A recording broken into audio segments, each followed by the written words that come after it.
that there are a blizzard of crimes that Michael Cohen was well aware of, in fact, helped to engineer. And so your working theory of Donald Trump in that hypothetical, say that if the feds are right, that they did search for a reason, that there is evidence of crimes, that when Trump knows something like that, he is essentially knowing information. And then he does something between knowing the information and turning it all around into these lies. But you say that sometimes involves deceiving himself. Well, I think that when I was around Trump, he had a kind of sense of humor about his lies. Remember, I came up with that phrase, truthful hyperbole. I mean, it was just, you know, he's a real estate guy. He thought it was fun, and he knew he was doing it. He would wink his eye at me, literally. Today, I think he has gotten so deeply enmeshed, he has nobody around him anymore who would ever challenge anything he would say, and he feels under enormous stress. So I believe today he believes what he is saying, even when he says this is a blue and red cup. He believes that it's blue, or I mean that it's red. He sees red. Now I'm getting confused. Well, this is part of how it works. Can we work on it? You're also teaching me that he's a winker. I haven't seen him wink. I know. I don't think he's been winking the last. You know, I think I may have said to you another time that he used to say to me all the time, Tony, can you believe it? Can you believe it?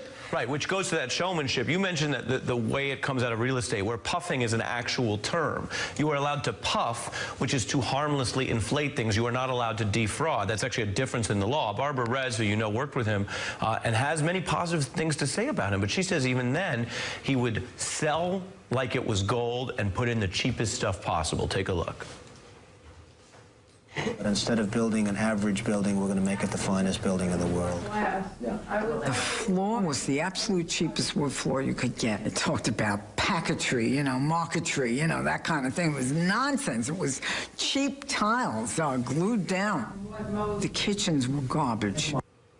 Garbage, and she built Trump Tower. Well, it's a long way from lying about a parquet floor to lying about the most consequential issues of our time. And that's what is frightening, is that he is now spending a vast percentage of his energy, even says this, a vast percentage of his energy trying to destroy the credibility of the people who are actually just saying facts. But he seems to understand that there's more appeal to conspiracies than even being pandered to. Take a look at the birtherism. We're here on a week where Roseanne compared a prominent African-American to an ape and lost her show over it. Here was the birtherism that he felt was underserved in the political marketplace.